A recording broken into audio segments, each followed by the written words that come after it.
I think what we really want to do is educate people on how complex a beverage beer can be, how interesting, how nuanced, and how special a lot of these bottles can be. Our vintage bottle list is kind of a unique thing for us at Barrel of Monks because we do all bottle conditioning on our big beers, and this is kind of a thing that is very special to us and a big part of who we are. A lot of people are familiar with aging wine and having wines that can age for 20 or 30 years, and a lot of people don't realize that you can age a lot of beers in a similar manner. So because we make so many big full flavored ales and we use bottle conditioning, a champagne kind of carbonation, a lot of our beers will age 3, 4, 5 years. So because of that, we've taken a portion of all the beers that we've made over the years and we've saved a couple cases, put them aside to let them age for a minimum of 1 year. And once they get to that point, we'll put them on a vintage bottle list, and we allow people to come into the tasting room and buy a bottle, crack open a 2-year-old triple, a 3-year-old quad, and see how wonderfully they age and change and manipulate over time.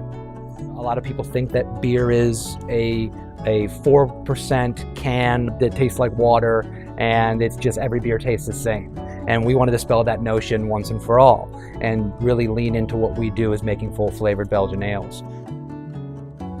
Every beer will develop different complexities and nuances over time. For instance, we'll take something like the triple, where this is a beer that will develop really caramel, vanilla flavors over time.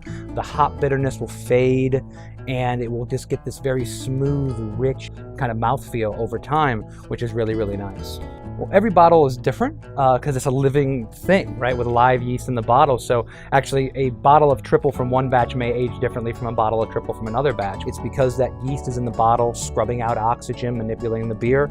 But quite honestly, there's a lot of that kind of chemistry that we don't really know. I don't think there's really good evidence of exactly what's happening to let a beer age like that. A lot of it is kind of up into a little bit of a mystery. And it's really fun because beers that started out one way can shift and become completely different. Beers that started out being rich and full body become light and nuanced and delicate. The fruit flavors and sugars tend to stick out a little bit more. You get some oxidized flavors that borderline on nuttiness.